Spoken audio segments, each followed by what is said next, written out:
Chapter 11. Notes. How come they call it a black eye? Greg stared at his face in the boys' room mirror. It was Friday morning, 3 minutes before first period, and his black eye was spectacular, just as the nurse had predicted. The deep semicircle was mostly a rich red and purple plum color, rimmed with brownish-yellow highlights that arched all the way up to his eyebrow. But there was no black at all. After the teasing from his big brothers the night before, Greg had gotten on the bus with a good idea of what to expect from the guys at school. But nothing much had happened. Each time the bus stopped, he had moved around, scouting for comic book customers. The kids had said things like, "Nice shiner," or "Rough night, huh?" Several asked how'd that happen.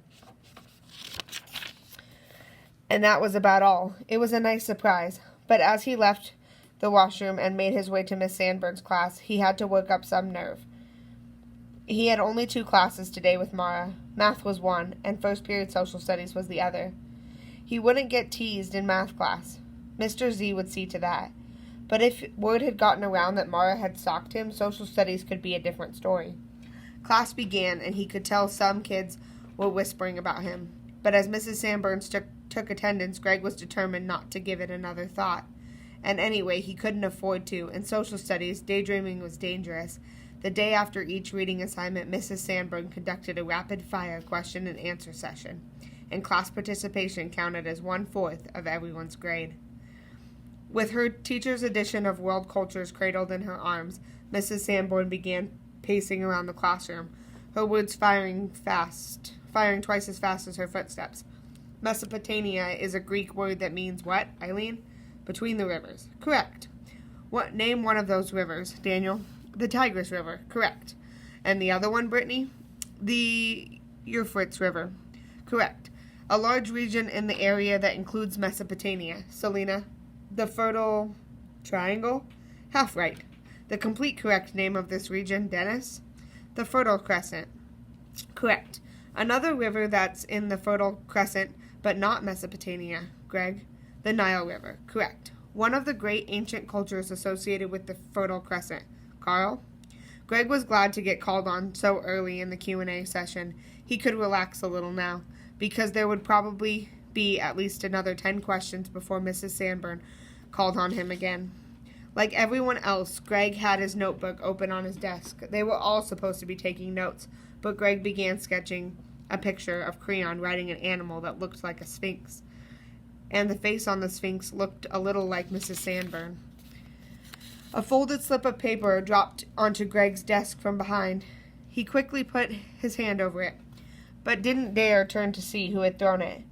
Mrs. Sandburn had just made a turn and was headed back in his direction. The name of the modern nation that includes the largest part of what was called Mesopotamia. Ted? Iran. Incorrect. Susan. Same question. Iraq. Correct. In ancient Mesopotamia, what material was most often used for building? Anise. The teacher went past him, and Greg quickly unfolded the paper and held it flat on his notebook. It was a note. Holding his pencil and pretending to write, he read the message. I have to show you something after class. Mara. P.S. Guess what? I love comics. Greg read it again. He'd seen kids passing notes before, but no one had ever slipped one to him. Sure, it was only Mara, but she had underlined the word love 5 times. Of course, she was talking about comics. Even so, it was a lot to take in all at once. Was the most important use of clay, Greg? Writing? More specific. Uniform writing on clay tablets? Correct. The rivers in Mesopotamia led to the invention of what important farming practice, Henry? It was a near miss. Had Mrs. Sanborn seen the note? Because if she captured it and read it aloud. Greg crumpled the slip of paper in his left hand, stuffed it into his pocket, and began taking detailed notes about ancient civilizations. But over 80% of his mind was worried about current events. He thought, is Mara trying to be like my friend? The answer seemed a lot like yes. But why? Because she loves comic books? That seemed odd and sudden. And if she doesn't want to be friends, and if she does want to be friends, there was no clear answer to that one. Greg felt much more comfortable thinking of Mara as a nuisance, or a competitor, or even an enemy. Mrs. Sanborn's strolling quiz finally ended. During the class discussion that followed, it would have been easy for Greg to turn around and catch Mara's eye, looking in her face and try to see what she was thinking. But he kept taking careful notes. And when Mrs. Sanborn let them begin their reading assignment, he could have turned around and pretended to borrow something from Mara. Instead, he opened his textbook. He pumped paragraph after paragraph of dusty history into his mind, trying to dry up his curiosity.